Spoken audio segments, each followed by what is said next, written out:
ভারতের বিমান দুর্ঘটনার বিস্তারিত জানাতে এই মুহূর্তে আমার সঙ্গে স্টুডিওতে যুক্ত হয়েছেন সহকর্মী আমিরুল ইসলাম আলিফ। যাচ্ছি তার কাছে।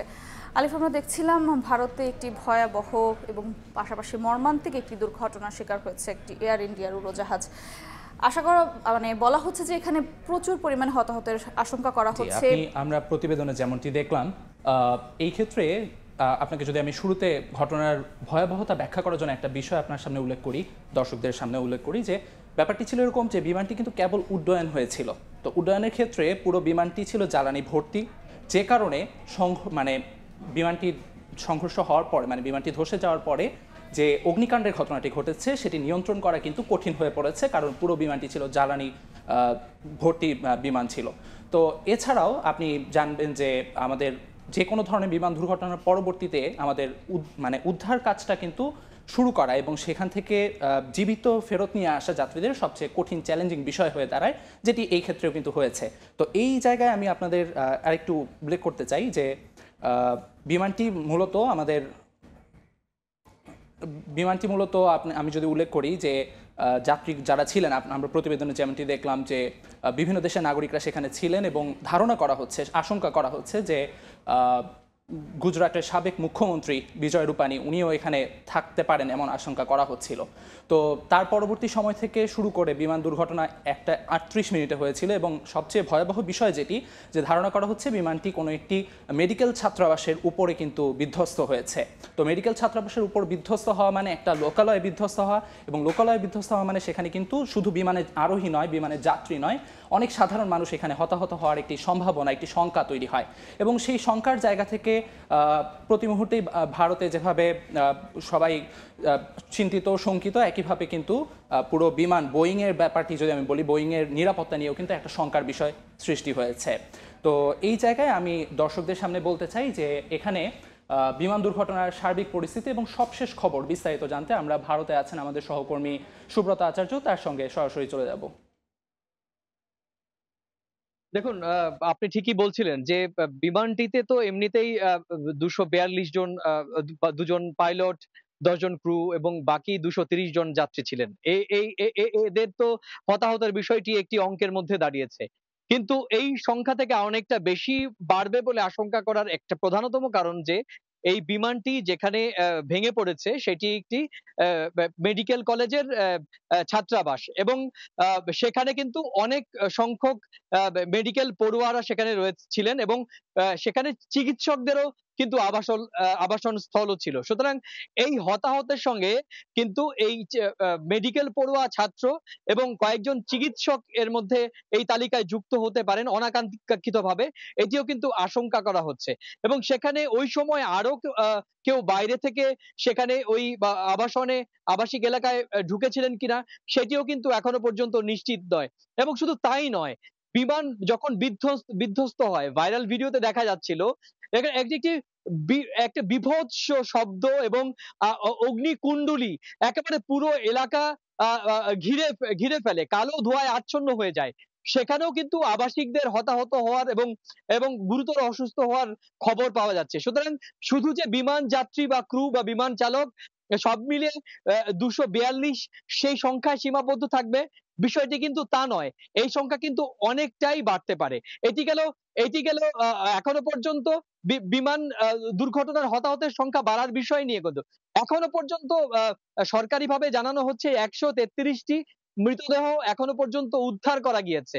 আহতের মধ্যে একজন দুজনের দেহ পাওয়া গিয়েছে এবং তাদের শরীরে এতটাই দগ্ধ হয়েছে এবং তাদের সঙ্গে সিট বেল্টের সঙ্গে বাঁধা ছিল যে মনে করা হচ্ছে যে আহতদের প্রায় 100% ঝলসে গিয়েছে এবং তাদের বেঁচে থাকার বিষয়টিও প্রায় অনিশ্চিত বলে মনে করা হচ্ছে। এবার আসি উদ্ধার তৎপরতা। আপনি জানেন যে প্রধানমন্ত্রী নরেন্দ্র মোদী ইতিমধ্যেই টুইটে এই ঘটনায় ভীষণভাবে দুঃখ প্রকাশ করেছেন এবং নিহত এবং আহতদের পরিবারের সঙ্গে তার সরকার এবং গুজরাটের প্রশাসনে থাকার পক্ষ থেকে যতটা থাকার সেটা করা হবে।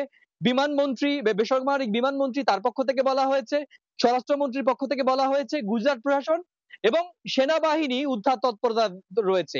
এবার আসা যাক উদ্ধার তৎপরতাকে। কিন্তু যখন 1:38 মিনিটে বিমানটি ভেঙে পড়ে তার ঠিক 15 থেকে 20 মিনিটের মধ্যেই কিন্তু উদ্ধার তৎপরতা শুরু হয়। প্রথমে কারা আসেন? প্রথমে আহমেদাবাদের পৌরসভার উদ্ধার কর্মীরা আসেন, দমকল বাহিনী আসেন, ডিজাস্টার ম্যানেজমেন্টের সদস্যরা আসেন এবং শেষমেশ আসেন হচ্ছে সেনাবাহিনীর উদ্ধারকারী দল।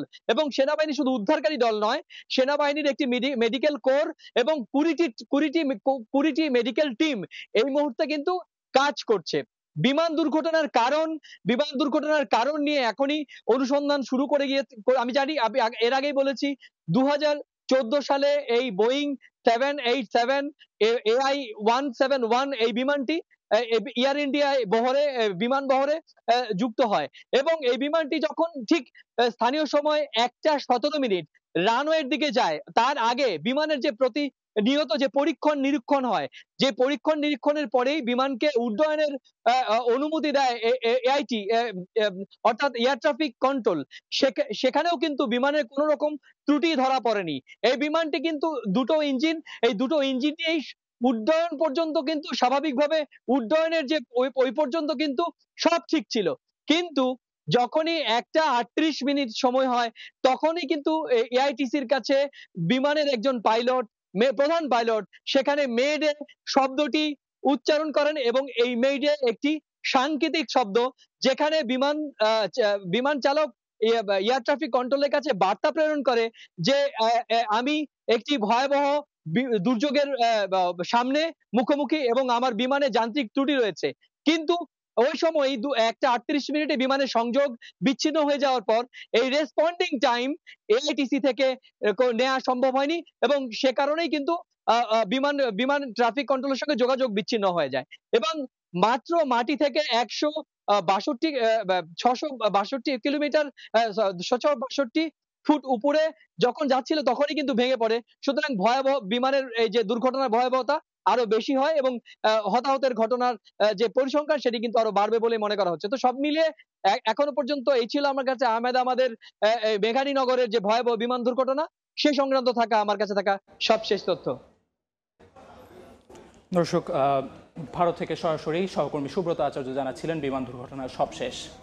এখানে আমি আপনার সাথে যদি আরেকটু যোগ করি, আমরা যেরকমটি আমাদের সুব্রত আচার্য বলছিলেন অথবা প্রতিবেদনে আমরা দেখছিলাম বোয়িং 7878 এই বিমানটি কিন্তু সাম্প্রতিক সময়ে বেশ কিছু দুর্ঘটনার বা বিধ্বস্ত হওয়ার ঘটনা আমরা দেখেছি ইতোমধ্যে। এই বছরেও যদি আমি উল্লেখ করি, বিচ্ছিন্নভাবে হলেও মোট 17টি বিমান এই বোয়িং 787 বিধ্বস্ত হওয়ার ঘটনা আমাদের সামনে এসেছে। তো এই জায়গায় এর কিন্তু একটা বড় ধরনের অর্থনৈতিক প্রভাব এরই মধ্যে দেখা দিয়েছে। বিধ্বস্ত হওয়ার প্রায় আধা ঘন্টার মধ্যে যুক্তরাষ্ট্রের প্রি মার্কেট লেনদেনে এই বোয়িংয়ের যে স্টক, সেই স্টকের দাম কমে গিয়েছে 7.8%, যেটি প্রায় $197.3 প্রতিটি শেয়ারের দাম বোয়িং স্টকের।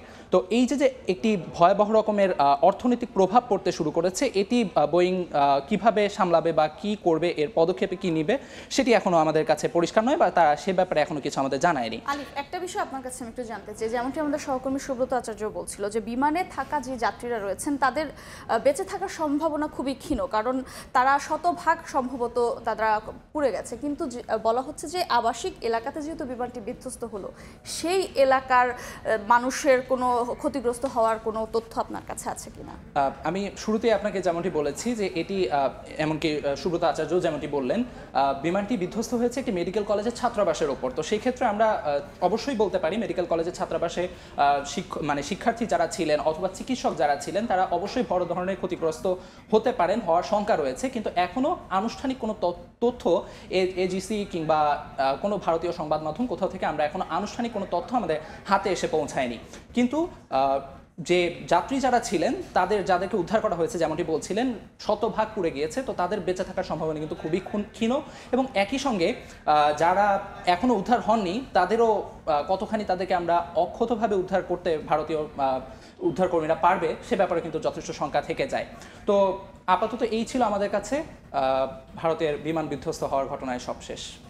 ধন্যবাদ আলিফ আপনাকে। ভারতের উড়োজাহাজ দুর্ঘটনার খবর নিয়ে আলোচনা করতে আমার সঙ্গে স্টুডিওতে যুক্ত ছিলেন সহকর্মী আমিরুল ইসলাম আলিফ।